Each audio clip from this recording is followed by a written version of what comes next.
overcrowded facilities.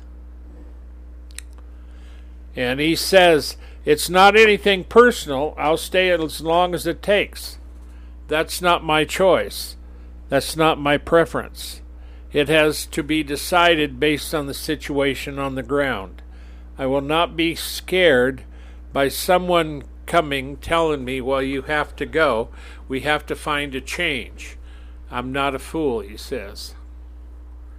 So arrest, imprisonment, and torture, restrictions on religious institutions. So, now according to ICC in Africa, they say the world needs to wake up to the atrocities taking place in Eritrea today. Not only are Christians imprisoned and tortured and killed, but the everyday person lives under the oppression of an authoritative regime dictated by this ruthless dictator and a totalitarian agenda. It seems like there's a lot of people like that. Mm-hmm. You know? And we do get, we do stories on Eritrea regularly. And so there's no doubt that, you know, this is an issue. And I don't know. I just, you know, it makes you wonder why these people do this.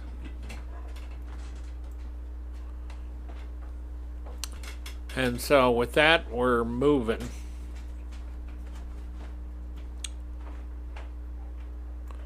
And we are in North Korea. And it's amazing how bad North Korea is as far as controlling Christians. But what's even more amazing is we've reported on this for a long time. And the believers over there, actually believers have been freed.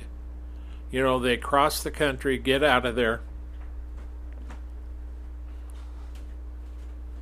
And then many times they want to go back and take Bibles and stuff with them to help their people. I think that's exciting. That's really takes a lot of courage. It does. This came via globalchristianrelief.org. And they sent us this, so we get a lot of these. North Korea has once again made national news headlines with reports focused on the authoritarian nation's nuclear capabilities and recent missile tests. And I have confirmed that. Many people watching the news know very well that Kim Jong-un is testing out some of these rockets and things that they're building. And it's not going to be long before he's going to be able to do something with them. And so, but there's another important topic that the mainstream media doesn't want to talk about, the plight of North Korean Christians. Yeah, that's a sin. Yeah, in this closed country, an estimated 400,000 believers live secret lives of faith. And I've seen videos of them taken in secret where they're laying under the covers of the bed praying, and they don't dare pray outside of being seen because they will be in trouble. So they'll go to bed and sit in there and pray quietly and without nobody knowing what they're doing. And of course, living in America, the opposite of that, it is really hard to understand this. But around the world, the persecution is ramped up. And see, if you follow Jesus in North Korea, it's a criminal act. It can cost the lives, of yourself and your wife and all your kids. So many end up fleeing to South Korea, according to Global Christian Relief, in an effort to escape religious persecution, food scarcity, government misinformation, and brainwashing. It's an arduous journey, and if they're apprehended and forcefully returned to North Korea, prison and hard labor or torture could await them.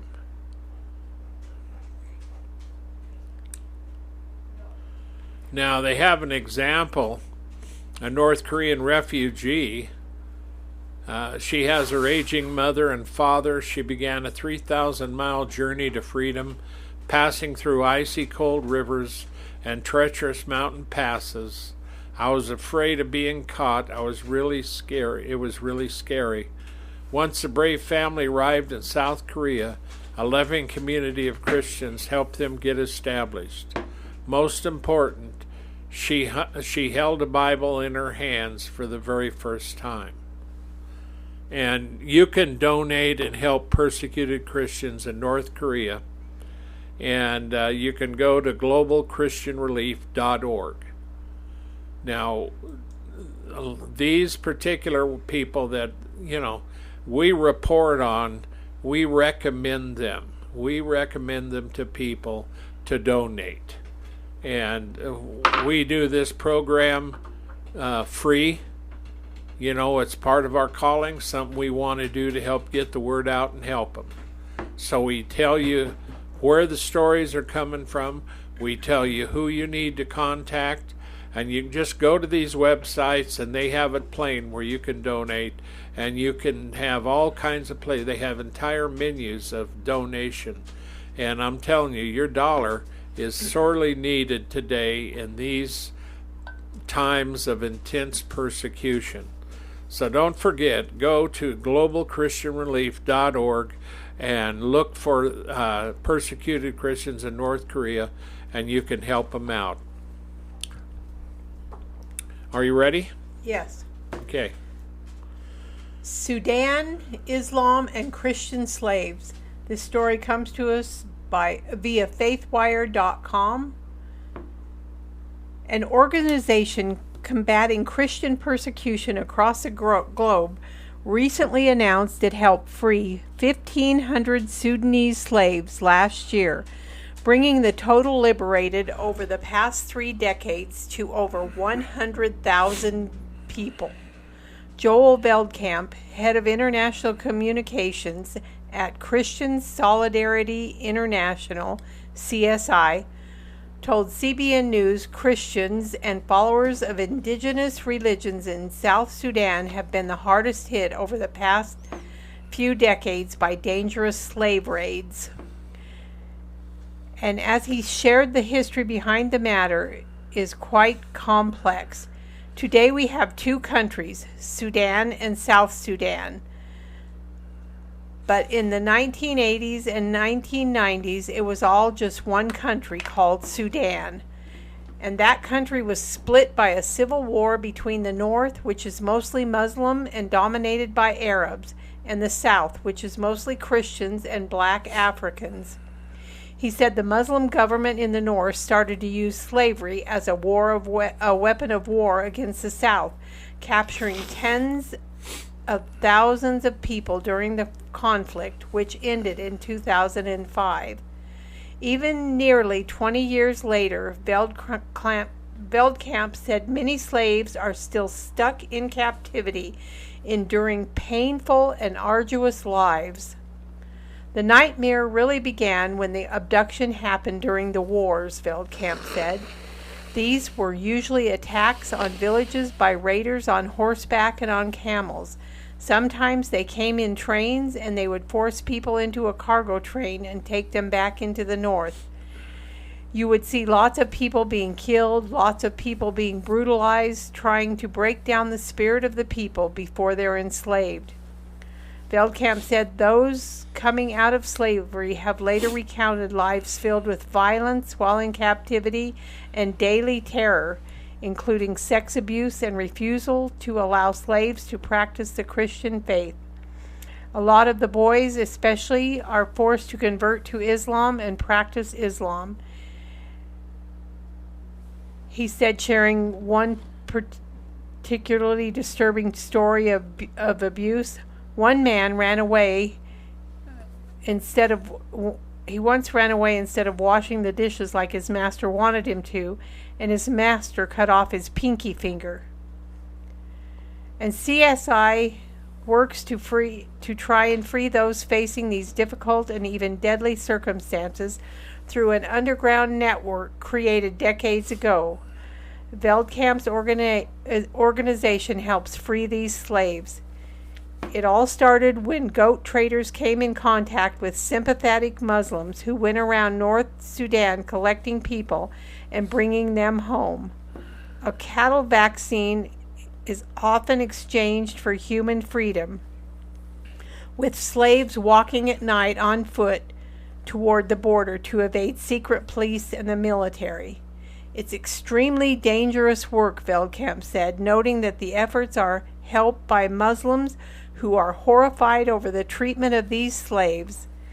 CSI began funding this network, offering the resources needed to buy the vaccine.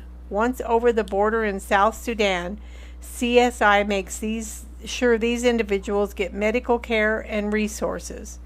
We give them what we call a survival kit that has farming tools and a tarp and other essentials inside. Noting the network itself is locally run, and we give every person who comes out a female goat so that they can have some food and maybe make some milk. Yeah, that's a good ministry. Thank God they're helping to get those people out. Well, that's true. It's just hard to believe what people go through. It is. And what other people do to... I know. That's just absolutely unbelievable. What they do to other human beings. It's just horrifying. Well, we got another one like that. This comes from Pakistan, and this is another story of the brick kiln. And you find out that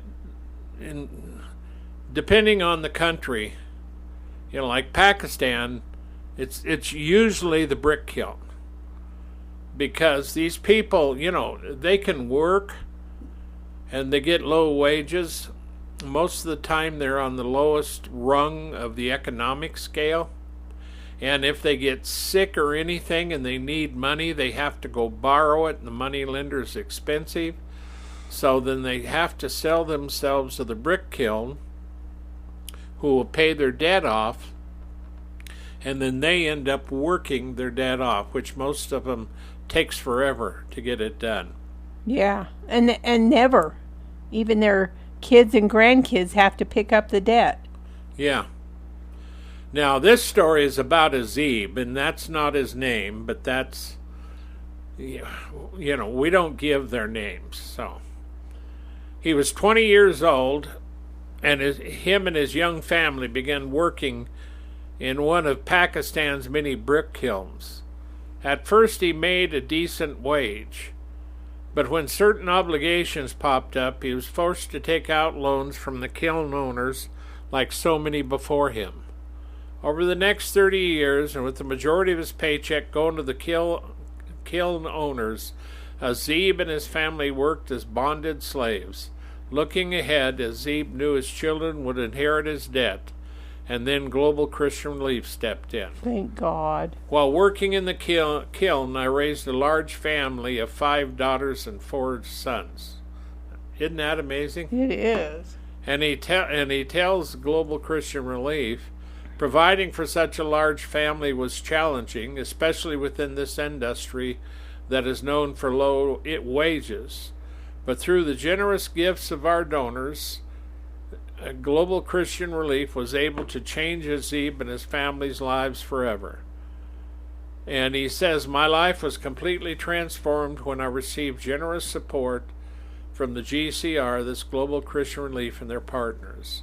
They paid off my debt to the brick kiln, giving me the opportunity to earn full wages. Azib continues to work in the kiln, work he has known most of his life, but his wages are no longer heavily taxed. He receives a full paycheck. Bless God. The increase in my income has made our financial and living situations significantly more stable. My family and I are now free from the mental and physical stress that we had as a result of our loans.